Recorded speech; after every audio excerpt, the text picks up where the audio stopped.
এখন সম্পূর্ণ সিলিন্ডারটা পানি দিয়ে ভরা হবে। সম্পূর্ণ সিলিন্ডারটা পানি দিয়ে ভরে তারপরে এই যে এখন সিলিন্ডারটা ভরা শেষ। এখন এটাকে আবার ওই যে লাল বক্সটাতে দেখতেছেন এটার মধ্যে দেওয়া হবে।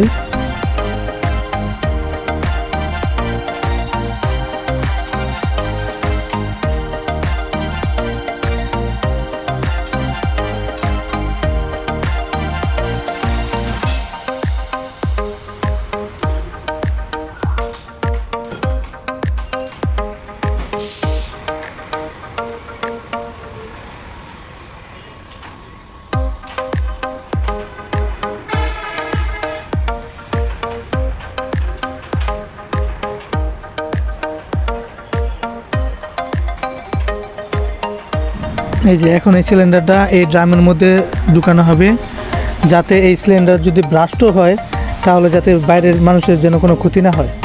সিলিন্ডারটা এখন সম্পূর্ণ পানি দিয়ে ভরে এই বক্সের ভিতরে দেওয়া হচ্ছে, লোহার এই বক্সটার মধ্যে।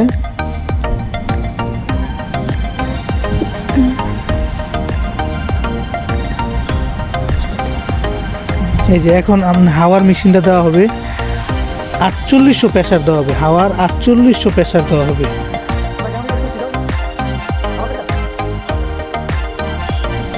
সিলিন্ডারের প্রেসার দেওয়া কমপ্লিট। এখন আমরা এটা নিয়ে আসতেছি। সিলিন্ডার আল্লাহর রহমতে ভালো আছে। সিলিন্ডারটা এখন এই যে এই মেশিনের মাধ্যমে এর মধ্যে বেজানো হবে। এই যে আস্তে আস্তে, এই যে দেখেন এটা একটা অটো মেশিন। এই যে আস্তে আস্তে আস্তে আস্তে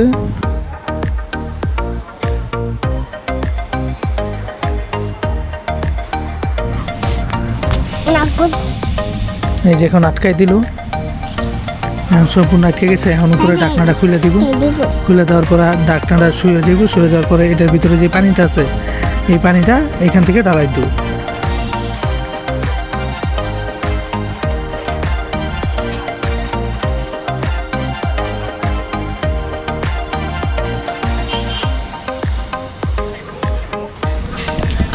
এখন সিলিন্ডারের মধ্যে যে পানিটা ভরা ছিল এই পানিটা এখন এখানে ঢেলে দিব। এই যে দেখেন আস্তে আস্তে পানি পড়তেছে, ওই যে দেখেন আস্তে আস্তে পানি পড়তেছে। পানি প্রেসার যেতে পারে এই লাড়িটা ঢুকাই দিব। দেখেন কি পরিমাণ প্রেসারে পানি পড়তেছে এর ভিতর থেকে। এটা সম্পূর্ণ ওয়াশ হয়ে যাবে। কোন ওয়াশ হয়ে যাইব? এই যে সিলিন্ডারটা এটা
আমাদের সিলিন্ডারটা রং করা ছিল, এই জন্য নাম্বারটা ভালো করে বোঝা যাচ্ছিল না।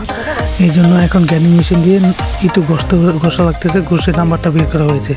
এখন ইঞ্জিনিয়ার সাহেব ভালো করে নাম্বারটা দেখতেছে, দেখে নাম্বারটা তুলে ফিটনেসের জন্য এটা তৈরি করবে।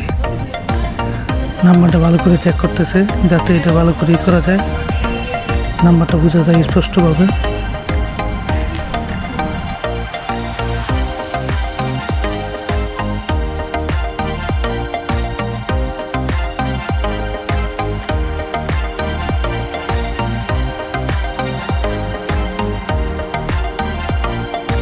যে আপনাদেরকে দেখাচ্ছি, এই যে দেখেন ঘুষের নাম্বারগুলো বের করা হয়েছে। আপনাদেরকে নাম্বারটা দেখাচ্ছি, কি পরিমাণ নাম্বারটা দেখেন।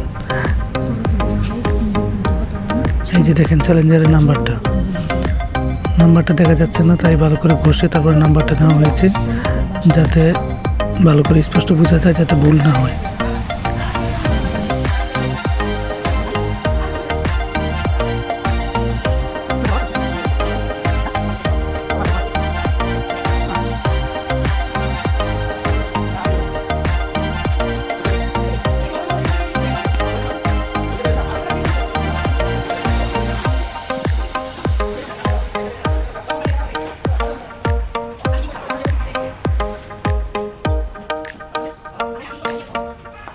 সিএনজি সিলিন্ডার 5 বছরের জন্য ফিটনেস কমপ্লিট হয়ে গেছে, তাই এটা এখন গাড়ির মধ্যে রেখে দিচ্ছি, গাড়ির মধ্যে ফিট করে দেবো।